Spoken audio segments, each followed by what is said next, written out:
What's going on YouTube? Sundeep M3 back again with another video. Hope you guys are enjoying the uploads and be sure to like, comment, and subscribe for more content as always. So in today's video, as you guys can see, we're going to be turning my G80 M3 into a G80 M3 CS. So you're probably wondering, what does that mean? We're going to be doing coding to get all the CS tune and flash details onto my G80. So the guys over at Bimmer Remote Coding, specifically Kuba, he's from the forums, really great guy, always helps everyone and codes their cars to whatever they need. He can do pretty much everything with these vehicles, and it's all done remotely from your home. So I've worked with him in the past on my F80 M3 when I didn't have CarPlay on my iDrive 6 NBT Evo, I believe. So he had enabled wireless CarPlay. All I needed to do was just install an antenna in the back of the head unit, and then after he did his coding magic, everything worked and it was full screen and wireless as well. So in today's video, what we're going to do is install the CS transmission flash. Basically that allows for smoother, faster shifts, and then we're going to do the steering flash, which basically allows the steering wheel to be less floaty and kind of more sharp and precise and rotate around centering. Next, we're going to do the suspension. Since I have springs right now, just to avoid any more rebound and bounce issues, it's going to improve the dampening by doing the CS flash. And then fourth, we're going to do the DSC handling and MDM slip. So basically that improves it as well. And lastly, we're going to work on the diff. So the diff flash will allow for launch and traction and power transfer in a more precise manner. So stay tuned and I'll show you the remote coding process.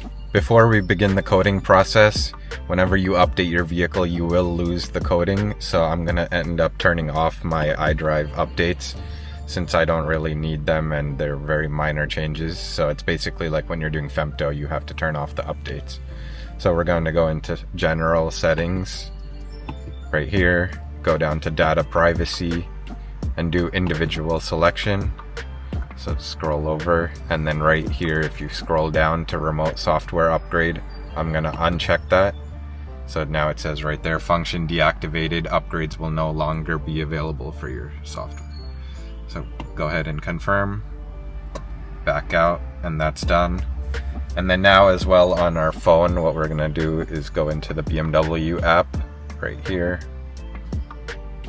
They updated it recently, so now you're going to have to go into vehicle settings and then go into remote software upgrade and then disable the Wi-Fi and download automatically. Once that's done, go ahead and confirm. Alright guys, so we connected a Windows PC to the car via an Ethernet cable, as you can see here, right into the OBD2. And the other requirements needed are just plug in the seatbelt so the car doesn't shut off while the coding process is underway. And then lastly, you need to triple click the start stop button so it goes into diagnostic mode. And then as you can see here, Kuba over at Bimmer Code is installing the softwares onto the computer, and then he's going to go ahead and do the CS flash. So I'll pick up the video once he's done. So I just got a text from Kuba saying that the software flash was successfully finished. Only took about 15-20 minutes or so. He's super fast, very knowledgeable. So after that, he said to just disconnect the OBD2 Ethernet cable and then go ahead and unplug the seatbelt. And then lastly, turn off the car from diagnostic mode and then restart the car. So after I'd restarted it, you can check the iDrive. We don't have any errors. Those are just warnings because right now we're working on something else in the engine bay, which is my next video, so stay tuned for that. But everything looks fine, no issues so far, no check engine lights, warnings, anything like that. So in a little bit, we're going to take the car out for a test drive, and then I'll let you know each of the components we just flashed and how everything feels. So stay tuned for that. What's going on, guys? So I'm picking up the video about a week later. I wanted to get some seat time and put some miles on the car to make sure that everything was working good, and as well as I get a feel for what was coded and I can tell the differences between everything. So I'll give you a review and we can go for a drive right now. So currently we're in efficient everything, that's a stock setting. So I'm going to go ahead and press twice to go into M2 so we can feel the Sport Plus transmission, the steering, and as well as the suspension. So let's go for a ride and I'll give you a feel for what I think.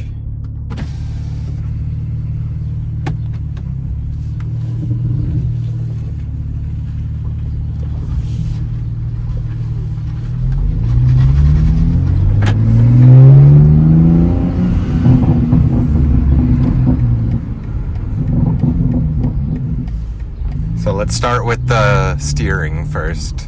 So in Sport Plus, it is definitely more stiff than the original Sport Plus would be. Let me just roll up the windows for now.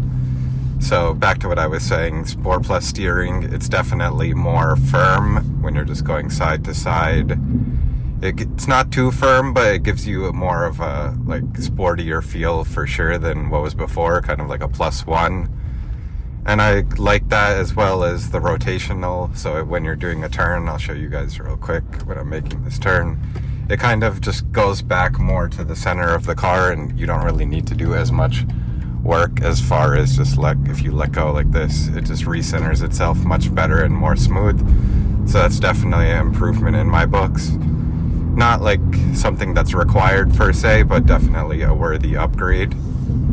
Now the next thing, I'm sure you guys can hear a little bit by the sounds, are the shifts. So I'll crack the windows now, and then we can go ahead and just get on it real quick. Full throttle, shifts, much quicker. Downshifts as well. It definitely feels more like a DCT type of vibe, not fully, I wouldn't say like the F80 or any Porsche transmissions, but just something a little more improved for sure. Kind of gives the G80 more of that raw feel compared to the F80, what it was basically lacking and missing. So it's definitely an improvement in my books, and just gives the car more of an aggressive ride and kind of just opens it up. So moving on to the suspension, it's definitely more stiff. Not bouncy by any means, just gives it more sportier ground feel, which is something I was looking for since I have lowering springs. Just try to mitigate and reduce the bounce as much as possible. So that was definitely a worthy upgrade as well. Lastly, the MDM and the DSC, I don't really push the car or launch it and just drive it that aggressively where I don't notice the slip and feel. But I'm assuming it did make somewhat of a difference. Those two are more minor, and the main things I would say are the transmission being number 1, the suspension being number 2, and the steering being number 3. So just for those 3 out of 5, I would definitely say it's worth it in my books. So you guys should definitely check it out. I'm leaving a link for Kuba at Bimmer Remote Coding in the description. And as always, feel free to like, comment, and subscribe for more videos. Sandeep M3 out.